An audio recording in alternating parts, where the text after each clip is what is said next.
Hola, buenas tardes, ¿cómo están? Bueno, aquí estoy comenzando este video. Es el cuarto video de la serie de las clases de Deleuze sobre Leibniz.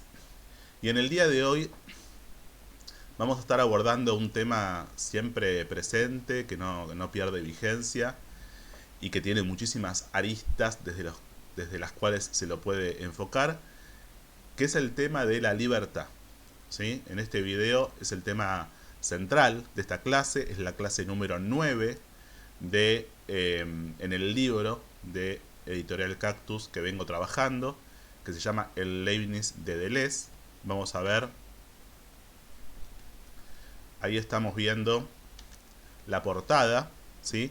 Esta es la clase del 24 de febrero de 1987. De esta clase voy a tomar algunas cosas para trabajar hoy entonces.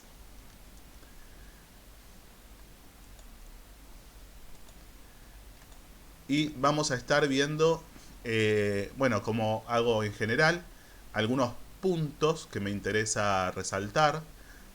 Fui eligiendo algunas partes de la clase y lo que están viendo en este momento es una síntesis de los puntos que voy a tocar hoy. ¿Sí? Como están viendo, el primero tiene que ver con una presentación del tema de la libertad. Empieza describiendo Deleuze algo que tiene que ver con lo que va a llamar los motivos, ¿sí? Que vamos a ver con qué tiene que ver. Después, y relacionado con eso, aquello que implica esto que va a llamar algo que está en permanente movimiento, en movimiento constante, algo heterogéneo. A eso le va a dar el nombre, diferentes nombres, como están viendo ahí en el punto número 2, hormigueo, inquietud, picazón. Vamos a ver por qué. Y esto nos va a llevar a un concepto que venimos trabajando, que es uno de los conceptos centrales de Leibniz, que es el concepto de pliegue. Y en este sentido, en lo que implica esta noción de libertad que va a abordar esta clase, va a hablar de algo que va a llamar un pliegue decisivo, ¿sí? Que va a tener que ver con momentos en los cuales tomamos decisiones que nos implican, ¿sí? Bueno, les adelanto esto como título, lo vamos a ver desarrollado. Esto va a estar relacionado además con lo que va a llamar el acto libre, ¿sí? En este punto número 4, y la relación que va a tener esto con la importancia de algo que Deleuze dice que en Leibniz es un leitmotiv en toda la filosofía de Leibniz, que es el tema del tiempo en relación a la integración.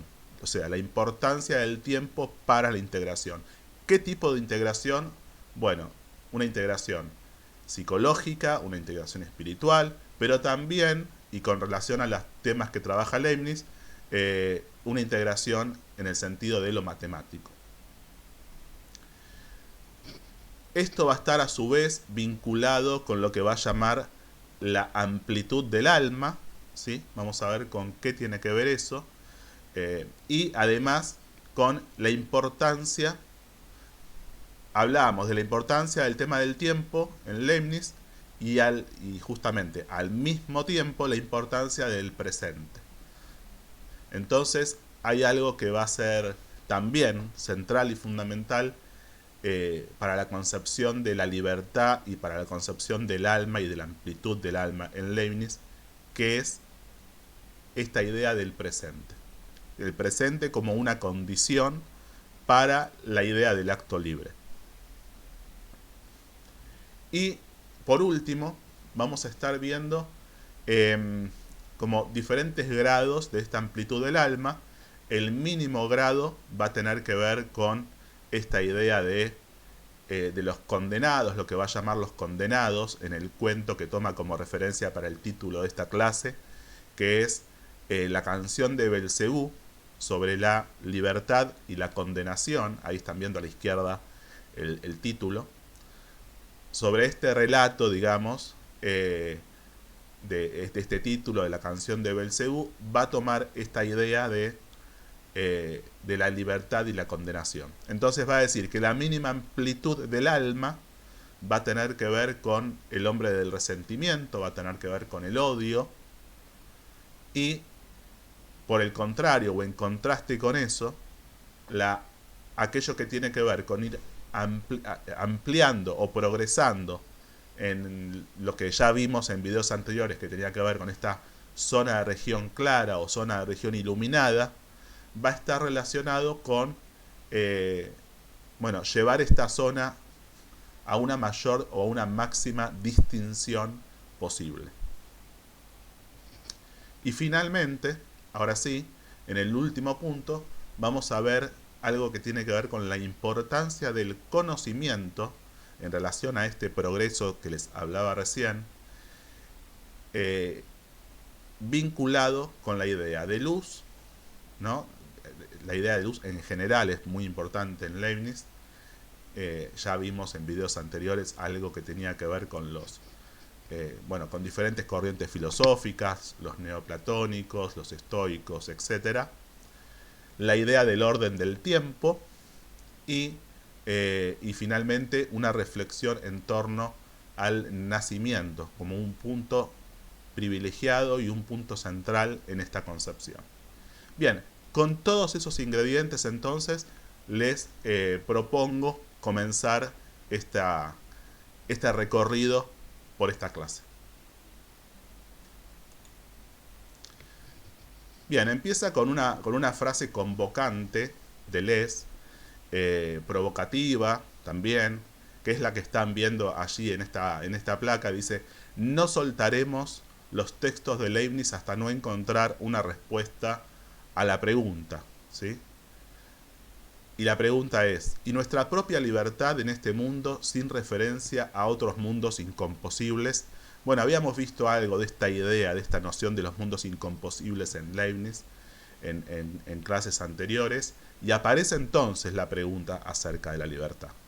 La libertad tomada en el sentido de la concepción de Leibniz, ¿no? En este momento, entre los siglos XVII y XVIII, en los cuales se va a terminar imponiendo una idea bastante ingenua de la libertad, con el surgimiento del individuo de la modernidad, la categoría de individuo que va a tener que ver con diferentes concepciones filosóficas relacionadas con Descartes y posteriormente con Kant, que es una idea de la libertad reduccionista, ¿sí? En las cuales hay una antinomia, que es el libre albedrío y la determinación, y esa antinomia reduccionista produce una ingenua idea de la libertad, que es la que nos construye, digamos, la que nos atraviesa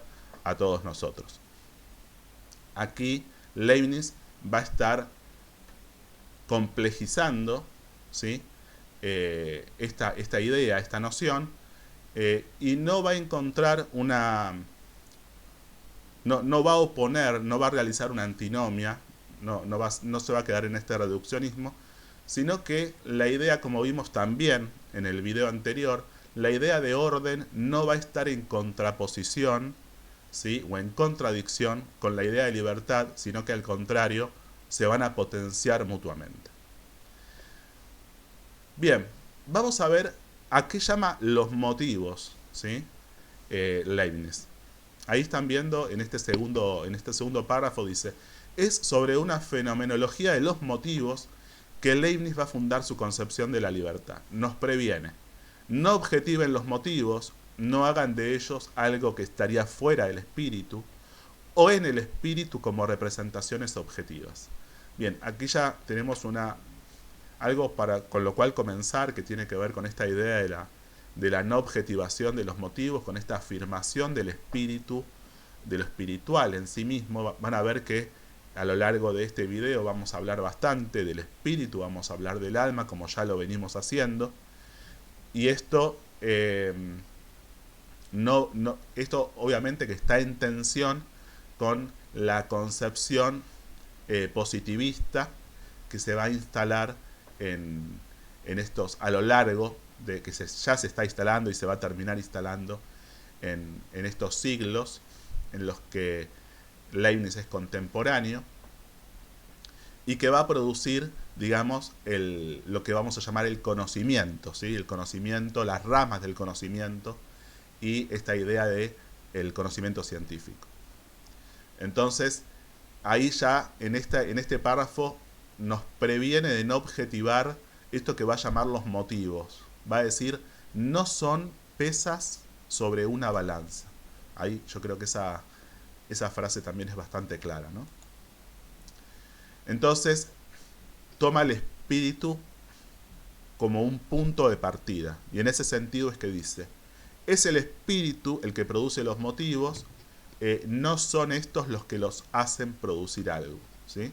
Los motivos son entonces perfiles del espíritu, no son pesas sobre una balanza, lo que les decía recién, son disposiciones del alma. Quiero que en principio tomen esta idea, disposiciones del alma, perfiles del espíritu, porque esto es lo que con diferentes nombres y abordajes va a estar nutriendo la idea de la libertad a la que vamos a llegar. Entonces, ni objetivables ni desdoblables, los motivos son el tejido mismo del alma. El tejido del alma es un hormigueo de pequeñas inclinaciones. Quiero recordar esta idea de lo infinitamente pequeño que Leibniz trabaja desde lo matemático hasta lo filosófico, y aquí aparece también. Entonces dice, un hormigueo de pequeñas inclinaciones. No es una metáfora, dice, es un hormigueo de pequeñas inclinaciones que dobla o pliega el alma en todos los sentidos. Y volvemos entonces a la idea de pliegue, ¿sí? El tapiz de la mónada forma pliegues, un tejido del alma hormigueante, es decir, con pliegues que se hacen y se deshacen a cada instante. Entonces, tengan en cuenta esto, ¿no? La idea de movimiento constante, la idea de algo que no está estático, no está fijo, no tiene que ver con una esencia inmutable, tiene que ver con algo que está vivo, que todo el tiempo tiene una vitalidad constante y que va generando estos diferentes pliegues que no es un pliegue, sino que, como dice Leibniz, y Deleuze lo toma, es pliegue sobre pliegue en relación también a esta idea de infinito, ¿no? Entonces, una multiplicidad de pequeñas tendencias, de pequeñas percepciones. Aquí aparece la idea de percepción, que vamos a ver cómo está relacionada después con toda la parte sensorial, ¿no? En esa multiplicidad es esa multiplicidad perteneciente al tejido del alma, lo que Leibniz llamará, tomando una palabra de Locke, inquietud. Esta palabra entonces es muy importante. Ese hormigueo no cesa, una especie de picazón. Ustedes no cesan de hormiguear.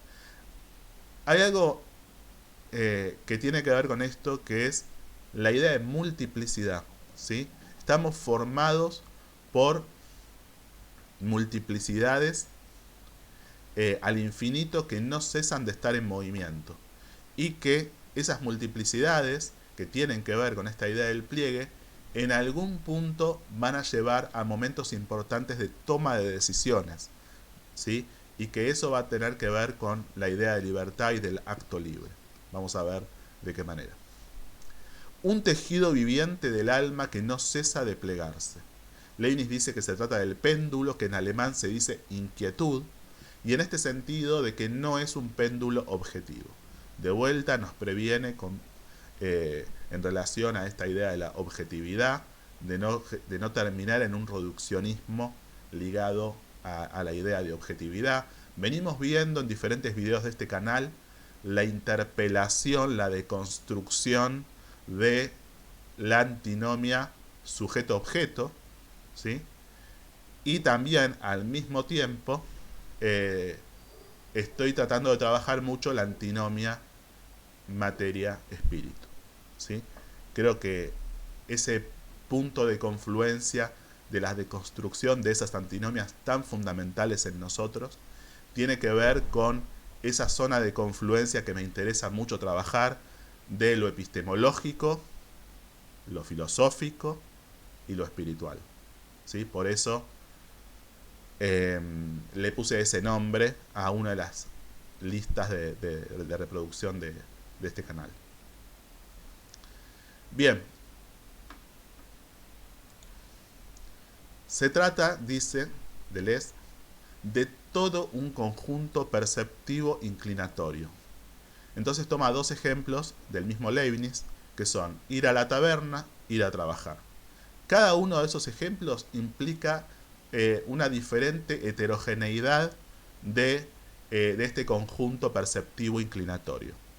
Entonces dice, hay en cada caso un contexto hormigueante gustativo, auditivo, visual, olfativo. Acá llegamos a lo que les adelantaba recién de lo sensorial, ¿sí? Entonces, cada una de estas opciones, ir a la taberna, ir a trabajar, va a implicar también diferentes aspectos de todas estas dimensiones sensoriales. Por eso dice, compañeros de excesos, conversaciones festivas y espirituales, ruido del papel, cualidad del silencio, páginas que doy vuelta, ruido de la pluma, es decir, ir a la taberna o ir a trabajar va a implicar un conjunto heterogéneo de estas diferentes dimensiones. Entonces, la deliberación a la que llegaríamos a partir de la toma de decisiones de esas dos opciones es de qué lado voy a plegar mi alma, de qué lado voy a integrar las pequeñas percepciones y las pequeñas inclinaciones, de qué lado voy a producir una inclinación notable, recuerden eso, inclinación notable, con todas las pequeñas inclinaciones correspondientes. Ahí apareció entonces, repito, esa noción, inclinación notable, que va a tener que ver con este pliegue decisivo, ¿sí? Entonces, ¿de qué lado voy a producir una percepción distinguida con todas las pequeñas percepciones posibles? Entonces, inclinación notable, percepción distinguida. Producir con un máxima de pequeñas percepciones una percepción distinguida. Con el máxima de pequeñas inclinaciones, una inclinación notable. Entonces, ¿con cuáles de todos los pequeños pliegues que tuercen mi alma a cada instante y que constituyen mi inquietud? ¿Y de qué lado es que voy a hacer un pliegue decisivo, un pliegue decisorio?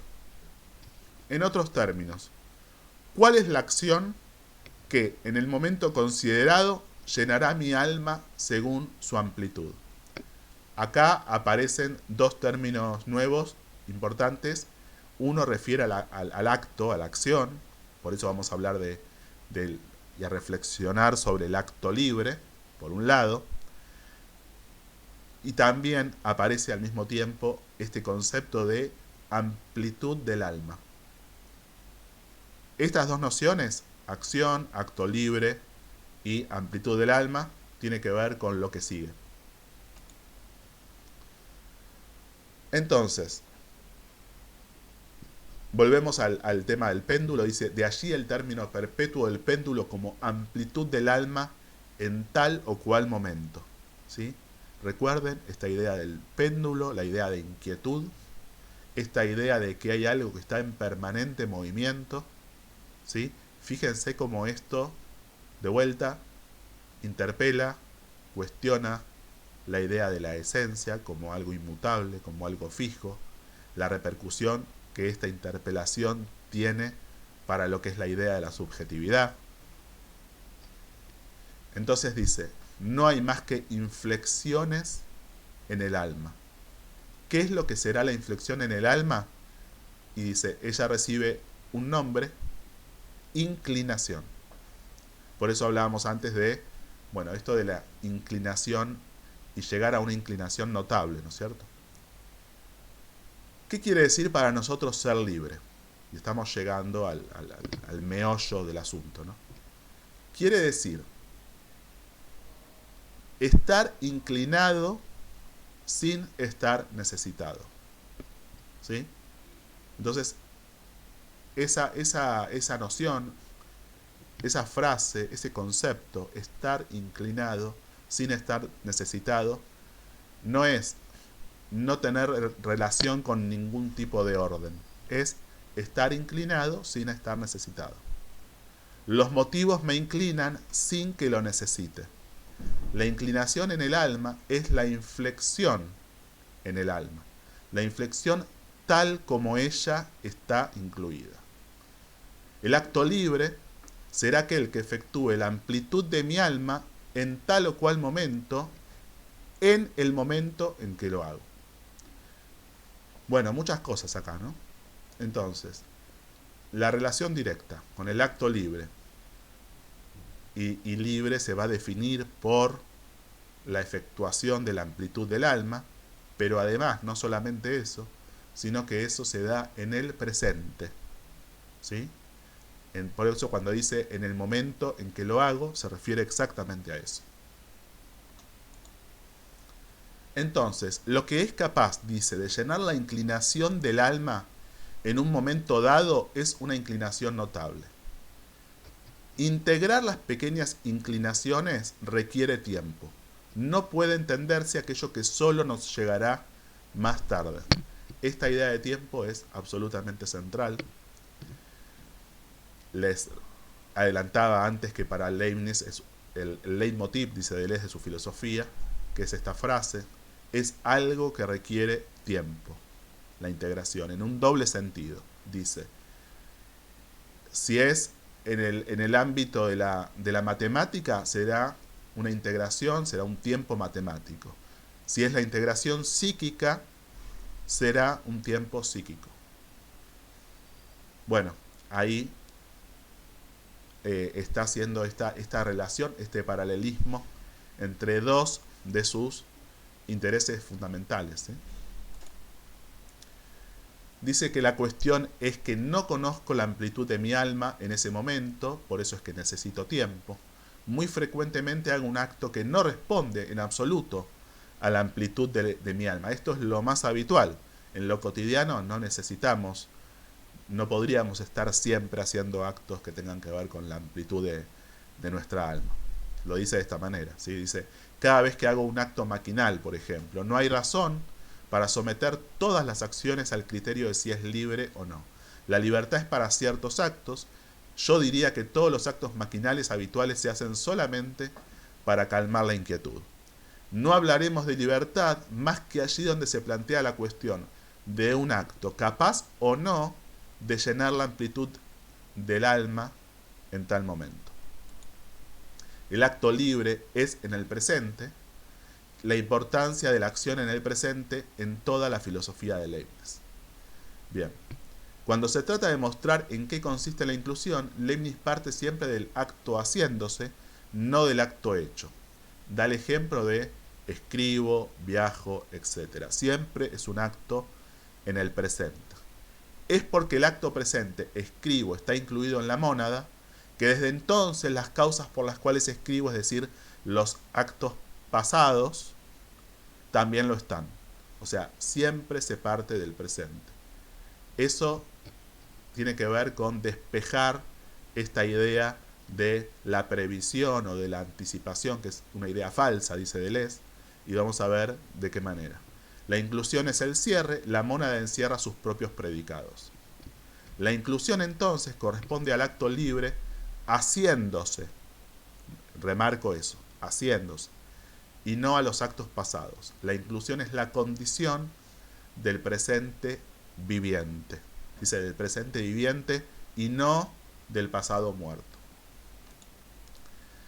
De repente, y ese es un momento ahí muy importante de esta clase, de repente deben sentir que la inclusión está conciliándose plenamente con la libertad, ¿sí? Por esta idea del presente. ¿Bajo qué condición el acto presente no puede ser más que perfecto? Bajo la condición de que su propio movimiento tenga una unidad. Hace falta una unidad del movimiento que está haciéndose.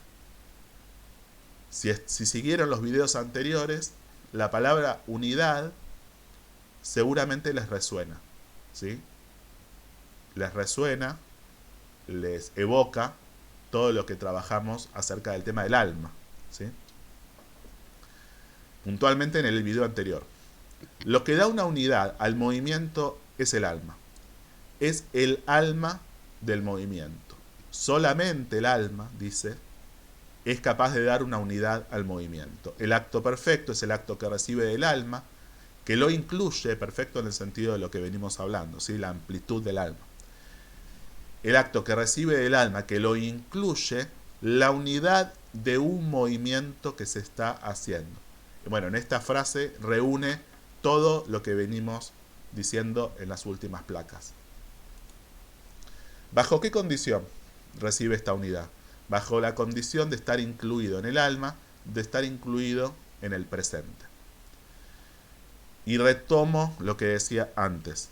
Son muy raros, dice, los actos para los cuales es importante que reciban del alma la unidad de un movimiento que está haciéndose. No es todo el tiempo.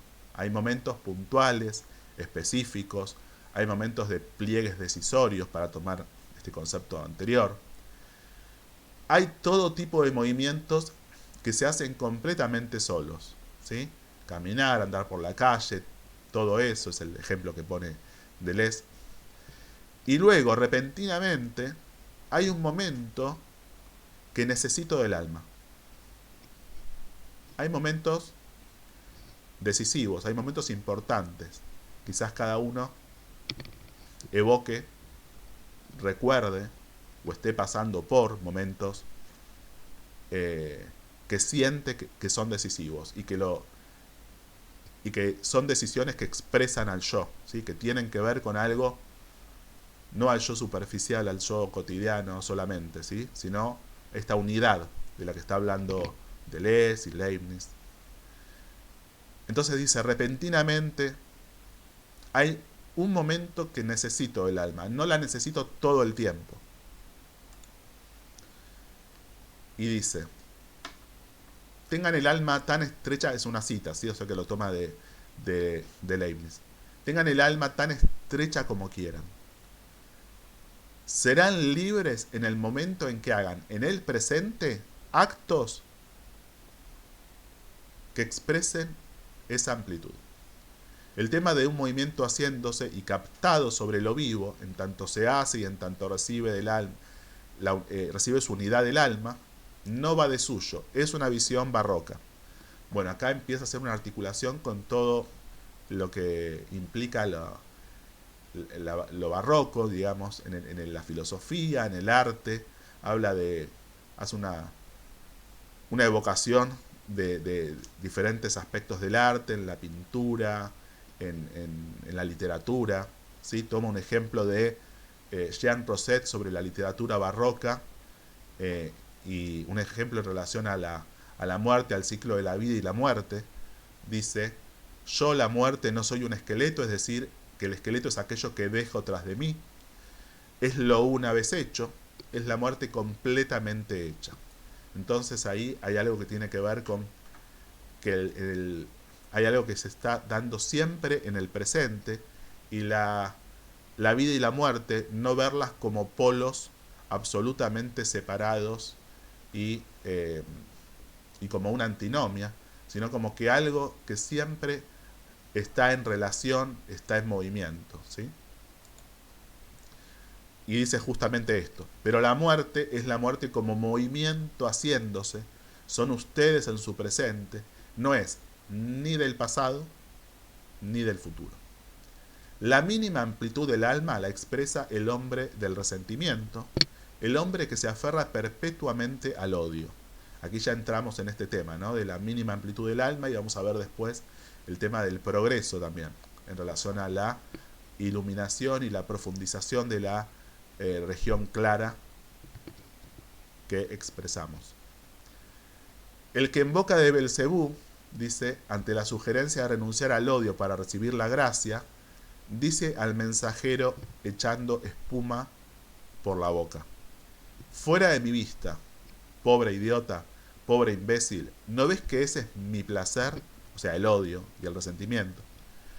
¿No ves que ese es mi placer y mi razón de vivir? Bien, este es el ejemplo que toma para graficar, para expresar aquello que expresa la mínima amplitud del alma. La mínima amplitud del alma es la del odio a todo cuanto existe en el presente. Toma también de un autor que Deleuze trabajó mucho, que es Bergson. Dice, Bergson dirá que el acto libre es aquel que expresa el yo en tal momento de la duración. Duración, un concepto muy trabajado por Bergson. Ustedes distinguen a Pedro, que hace el acto, y a Pablo, la inteligencia superior, que conoce todos los antecedentes y que se considera que predice, entre comillas, el acto. En el momento en que Pedro hace el acto, Pablo necesariamente coincide con Pedro y hace el acto al mismo tiempo que Pedro, o sea, lo hace en el presente. No es que lo prevé, sino que coincide. Hay algo que tiene que ver con una simultaneidad. Eso es fundamental. Es después que ustedes dicen que podía prever, como una especulación. Pero de hecho, Pedro y Pablo no habrán formado más que una sola y misma persona en el momento del acto presente. ¿Sí? Esta figura de Pablo como la inteligencia superior, ¿sí? Después, ahora en esta próxima frase dice, Dios en su eternidad no hace más que coincidir con cada mónada en el momento en que ella hace el acto presente. ¿Sí? O sea que de vuelta, no hay una previsión, sino que hay en todo caso una coincidencia, pero siempre desde el presente. Por eso la inclusión, dice, es siempre desde el presente. Bien.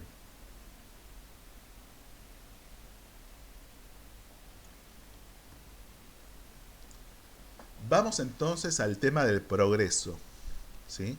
Del progreso, de la profundización, de la distinción de esta zona de expresión clara que todos tenemos. Y aparece la pregunta, ¿no? ¿Qué quiere decir entonces progresar? Progresar es aumentar la amplitud de mi alma, es decir, aumentar la región iluminada que nos corresponde a cada uno de nosotros y que se distingue de la que corresponde a otro. Esto también es algo que en algunos de los videos anteriores trabajamos. Cada mónada expresa al mundo, expresa la totalidad del mundo, pero cada mónada no lo expresa de la misma manera, ni desde el mismo lugar, ni expresa claramente, clara y distintamente la misma región. ¿Sí? Entonces dice, no tenemos la misma región iluminada de niños que de adultos o viejos con buena salud o enfermos, fatigados en forma. O sea que no solamente se distingue la zona de expresión clara de cada uno de nosotros con respecto a los demás, sino que en nosotros mismos y en diferentes momentos de la vida, en diferentes situaciones, expresamos de manera distinta. ¿Sí? Hay entonces variaciones constantes de la región iluminada. No se trata de una ganancia en extensión, sino en profundidad. Se trata menos de extender la región iluminada que de profundizarla. Desarrollar su potencia, diría. Me parece muy interesante cómo aparece ahí el término potencia. ¿Sí? Me evoca, para relacionar como una articulación posible, con Spinoza, ¿sí? Con desarrollos de Spinoza en este sentido, en el sentido de la potencia. Pero bueno, eso es paréntesis para otros desarrollos. Lo que en términos de la filosofía del siglo XVII quiere decir, dice Deleuze, llevarla a su distinción. Y eso solo puede hacerse a través del conocimiento. Eso solo puede hacerse a través del conocimiento. Esto va a dar lugar a toda una idea que tiene que ver con el conocimiento en el sentido de la luz y en el sentido de lo razonable, que lo va a articular, lo va a ligar a la idea del alma. Por eso va a hablar ahora de las almas razonables, en relación o en contraste con las almas puramente sensitivas o animales. Vamos a ver de qué manera lo dice. Dice, es decir, todo esto da un sentido a aumentar la amplitud de mi alma, es decir, a progresar. Y dice, interesante esto que dice, ¿no? Como muestra su pasión. Dice, ese texto de Leibniz me hace delirar.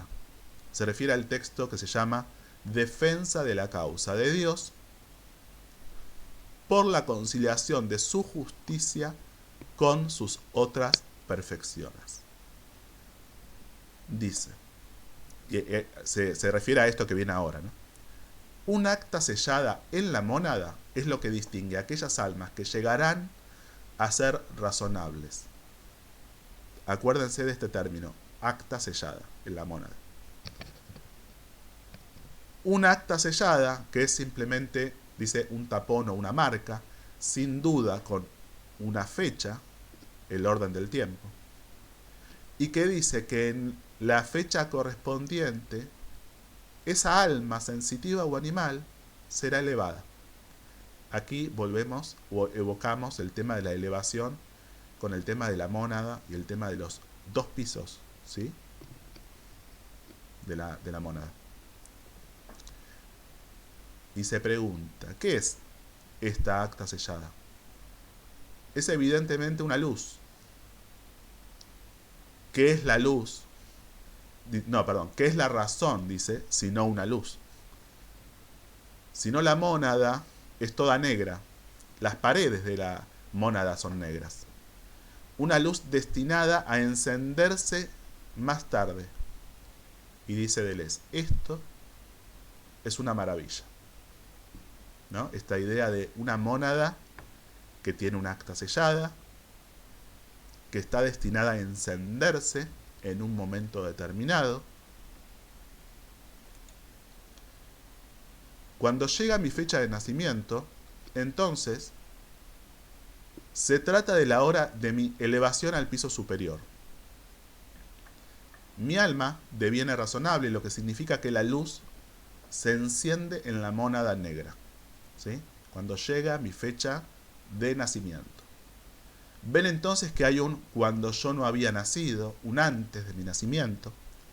Yo dormía en la simiente de Adán, en la simiente de mis ancestros, dormía todo replegado sobre mí mismo. Volvemos a la idea del pliegue, del repliegue. Con mi pequeña luz apagada, pero sellada en mi mónada negra. Esto es antes de mi nacimiento. Y entonces dice, nazco, soy elevado al piso superior, asciendo al piso superior, mi cuerpo se despliega, mi alma deviene razonable, la luz se enciende.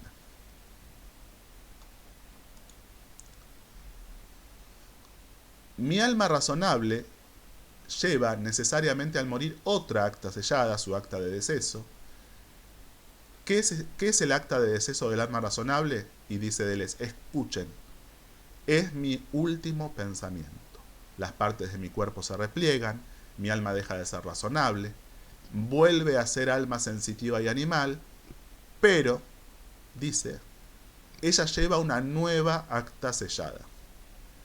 Bien, toda esta elaboración del acta sellada, de las almas, de la distinción de las almas, del orden del tiempo, que toma Deleuze sobre Leibniz, sobre este texto que les mencionaba de Leibniz, es lo que, lo deja maravillado, sí, a Deleuze. Cada uno despierta conforme a su última amplitud. Todas las luces se vuelven a encender, todas las almas redevienen razonables y cada una tendrá lo debido según el orden del tiempo. Es decir, según la vida que ha llevado cuando era razonable. Y aparece la pregunta, ¿cómo es posible entonces el progreso, ¿sí?, en la zona de expresión iluminada, en la zona de expresión clara, ¿sí?, que cada uno de nosotros tenemos? Y da una respuesta. aquellos que renuncian a su propia amplitud en virtud de lo que hablamos del odio, que tiene que ver con la mínima zona de expresión clara, con la mínima amplitud del alma, vuelven desde entonces posible cantidades de progreso utilizados por otros. O sea, el progreso es posible por aquellos que no utilizan su propia posibilidad de progreso, en virtud del odio o del resentimiento. Entonces dice, y sin duda este es su verdadero castigo, no son las llamas del infierno. Su verdadero castigo es servir al mejoramiento de los otros. ¿Por qué castigo? Lo dice seguramente porque obviamente el hombre la persona que se sostiene, que se afirma desde el odio, no es la intención generar el progreso del otro, de los otros, o el mejoramiento. Entonces, en ese sentido, dice castigo. No son las llamas del infierno. Su verdadero castigo es servir al mejoramiento de los otros, es decir, descargan en el mundo cantidades de progreso posible. Cantidades de progreso posible, dice, son las cantidades de claridad a las cuales ellos mismos han renunciado. Bien. Bueno, entonces esta última idea tiene que ver, Deleuze dice ahí un poco como que funciona de alguna manera como una especie de entropía negativa, o una especie de compensación, diría yo, o como una función de equilibrio en cuanto a esto de, bueno, aquellos que renuncian a su propia posibilidad de progreso descargan esta posibilidad de progreso en general para el resto. Y en este sentido es que estamos llegando entonces a el final de esta clase, lo que me interesó tomar de la idea de la libertad en relación al alma, en relación a la amplitud del alma, a la importancia del presente, a la importancia del orden del tiempo. Me parece que es muy integrador esto que estamos viendo hoy, que estamos terminando de ver hoy, en relación a lo que venimos trabajando, y también, por supuesto, prepara cosas que vamos a seguir elaborando en el futuro. Bueno, estamos terminando entonces, les mando un saludo y nos estaremos reencontrando en el próximo video. Chao, hasta luego.